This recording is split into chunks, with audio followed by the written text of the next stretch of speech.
दिनै बड'लेण्ड बुब्लि रादाब बिजोंनि बानजायनायाव कभिड-19 नि थाखाय भारत नाङैनो लकडाउन होनायाव गोबां गोरिब नख'रा नखरनि गोनांथि जानाय आदारफोरखौ सम मथे बुथुमनो हायाखै। बै खस्थ'खौ बुजिनानै बड'लेण्ड बुब्लि रादाब बिजोंनिफ्राय गोबां गोरिब नखरफोरनो दिनै माइरं, दालि, थाव, सयाबिन, बिस्कुट अनसुंथाइ होदों। मख'जाथावदि बिथांमोना गासै 400 दुखुथिया गोरिब नखरफोरनो अनसुंथाइखौ होगोन होननानै बड'लेण्ड बुब्लि रादाब बिजोंनि एमडि बिथां राजिब बसुमतारिया फोरमायो। बड'लेण्ड बुब्लि निउसआ जोंखौ दिनै हरखाबै बेबायदि जाना फैनाय करेलिया भाइरासनि थाखाय मावफुंनो बायदि मैया मावनानै जानाय आरो दुखुथियाफोरा हाजिरा मावनानै जानाय मावस'नो हायियाव दिनै जोंनो बेखिनि सुबिदाखौ होनायखाय जों माने दुखुथिया सुबुङा एसे गोजोननाय मोनदों। जों बेखौनो हास्थायोमोन दे जोंनो सोरबा अननाय खामानि मोनस' हायियाव थाखा फैसानि आंखालाव जोंनो बेफोरबायदि सोरबा अनस'नानै सानसेनि बा साननैनि थाखाय गथ' गथायखौ बेंनो हानाय अननो हानाय होनो हानायखाय जों जोबोद गोजोननाय मोनदों। आरो जों आरोबाव सोरबाफोर आरो बेफोरबायदिनो बेमार आजारा जोबागौमानि सोरबाफोर जोंखौ अननानै मदद खालामोबा जों साबसिन गोजोननाय मोनगोन। दिनै जेनेबा कर'ना भाइरासनि जोहै माने 33 दिन माने लकडाउन जाबाय। बे लकडाउन जानायाव नोंथांमोना न'खराव मा सोलिनायाव उसुबिदा जादों? जोंहा बहुतखिनि उसुबिदा जोंहा दिनै हाजिरा मावनो थाङाबा जेबो गैया। जोंहा थाव, साबोन, फानलु, संख्रि, माइरं बायदि मैया जोंहा बहुद उसुबिदा जागासिनो दङ। दिनै बड'लेण्ड बुब्लिया जोंनो थाव, माइरं, साबोन बायदि मैया जोंनो जानो हानाय बेबस्था होनायखाय जों गोजोननाय मोनदों। जों दुखुथिया फिसाया जों बेखौनो गोजोननो लुगैयो आरो बिनि अनगा जों जेबो लुगैया। निफ्राय मा मोननो हादों खासेयाव 6टा परियालाव 5 जननोल'सो होदो, खासेनो होबावाखै। मथथे खैथा परियाल दङ बेसेबाङा मोनाखै, साबा परियालाल' 5 केजि मोनदों। बिनिफ्राय जों मोननो लुगैयो, थाव मोननो लुगैयो, साबोन मोननो लुगैयो, दालि माइरं मोननो लुगैयो, बायदिसिना मोननो लुगैयो। बिनिफ्राय जोङो जेबो होआखै, जों माने माइरंल' मोननो हादों सरकारनिफ्राय। बिनि अनगा जोंहा जेबो गैया।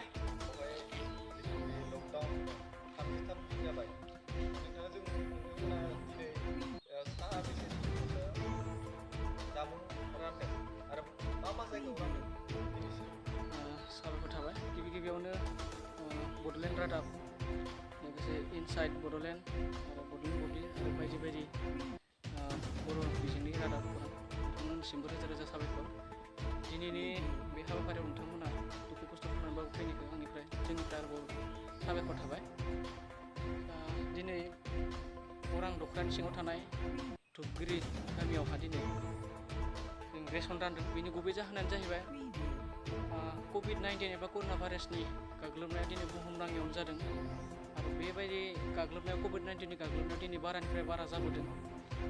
बेखौ नोजोर होनानै सोरखारा लकडाउन सोमजिदों। दिनै 33 सान लकडाउन जाबाय। दा बेनि जाहोनावनो रायजो राजाफोरा हाजिरा खामला मावना जाग्राफोरा खामानि मावनो हायाखै। जानाय लोंनायाव बा न'खर सामलायनायाव गोबां खस्थ' जादों।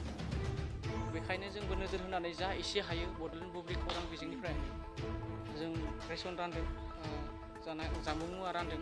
बे माइरं, थाव, दालि, ओमफ्राय साबोन, सलाय, बिदिनो बायदि बिस्कुट बेफोरबायदिखौ रानदों।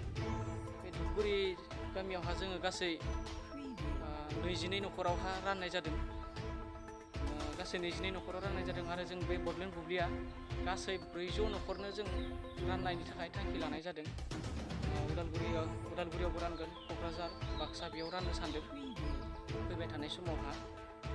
लोगोसे बे डनेसन होनायाव बे दिनैनि बे हाबाफारियावहा स्पेसियेलि आं साबायखर बावनो सानदों मुम्बाइ बर' ससाइटिनि बिबानगिरि बानगोनां गौतम बसुमतारि लोगोसे रिजेन बसुमतारि बिथांमोनाबो दिनैनि बे हाबाफारियावहा माखासे रां हरना डनेसन होनानै बे हाबाफारिखौ जाफुंहोदों। लोगोसे इनसाइड बड'लेण्डनि निउस खौरांगिरि साबाय बर' बिथाङाबो दिनै बे हाबाफारियाव हेफाजाब होदों।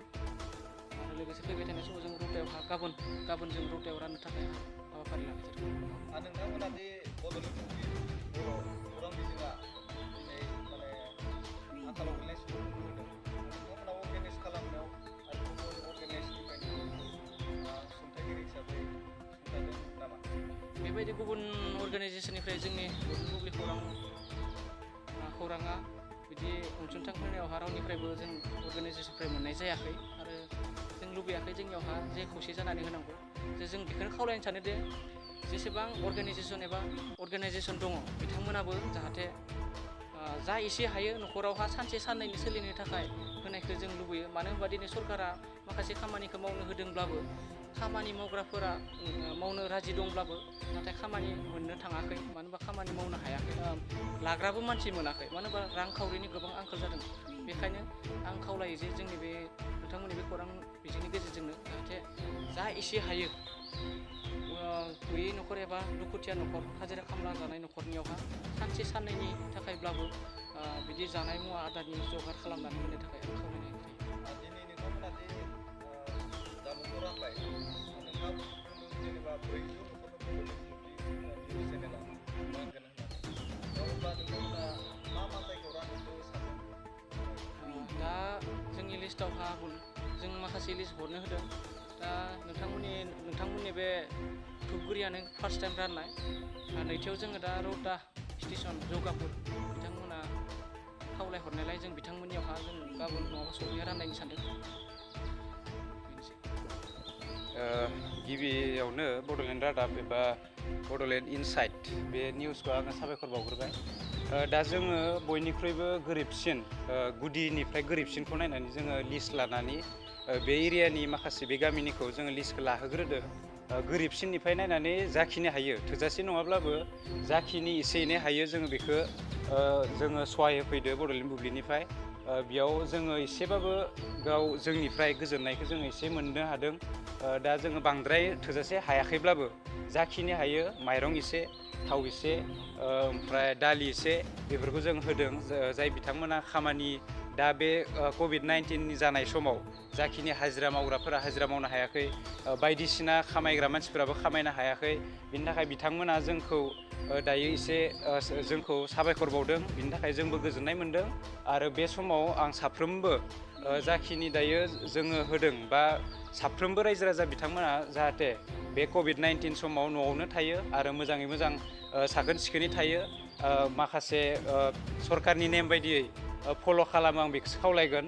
दा जोङो बांद्राय मोजां रोखोमनि होनो हायाखैबाबो जाखिनि होनो हादो बेखिनिखौनो जोङो होफैदों बेयाव, बेखिनिखौनो आङो बुंदों। दिनैनि समाव गोबां नोंथांमोना बड'लेण्ड बुब्लिनि गेजेरजों 400 न'खरनो जेमा अनसुंथाइ होगोन, जामुं होगोन होननानै जोंनि गेजेरजों फोरमायदों। जोङो नुनो मोनदों मा बर' समाजावहाय बा गोबां सुबुङानो हाजिरा मावनानै जाग्रा सुबुं दङ। बिथांमोनखौ जेनेबा सहाय खालामनो थाखाय गोबां आफाद बा फोरोंगिरि बिथांमोना खालामदों आरो जोंनि नुनायाव थोजासे नङा।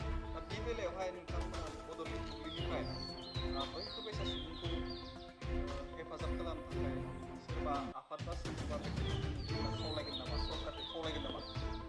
नंगौ, जोंनि माखासे सरकारि साख्रि मावनाय सार्भिस आवलाफोराबो बिथांमोनाबो बांद्राय थोजासे होनो हायाखैब्लाबो जाखिनि हायो एसे एनै बिथांमोनखौबो राननायखौ जों नुबाय थादों। आरो माखासे संगठनफोरखौ जोङो बांद्राय नुनो मोनाखै, थेवबाबो दायो माखासे संगठना राननायनि एसे बिसोरबो माखासेखौ नुदों आङो, बिथांमोनखौबो आङो साबायखर बावो। दायो गभर्नमेन्टआ फुल्लि गासैखौबो नायनो हायाखैब्लाबो जाखिनि 70% 50%खौ नायदों। दा थेवबाबो गभर्नमेन्टखौ आङो रिकुवेस्ट खालामनो सानो माखासे फुल गासैखौबो जाहाथे गोरिबफोरा मोनजायालाबासिनो थानो नाङाथो, बयखौबो मोनजानो थाखाय समान नोजोरजों नायहरनांगौ। आरो गभर्नमेन्टआ जाखिनि गभर्नमेन्टनि मानसिफोर बिसोरखौ जेब्लाबो बिथोन हरबाय थानांगौ, लिस्ट लानो होनांगौ, मालफोरखौ राननो होनांगौ, बायदिसिना बयबो जाहाथे मोजाङै मोनजानानै कभिड-19आव उदाङै थांनानै थानो हायो। बेमारखौ जेब्लासिम मेडिसिनखौ दिहुननो हायागौमानि जेब्लासिम बे बेमारा थाबाय थागोन अब्लासिमनो साफ्रोमबो गोरिब एबा साफ्रोमबो सुबुङानो जाहाथे मोजाङै थांनानै थायो, जों बेखौनो हास्थायो आरो बेखौनो लुबैयो जों।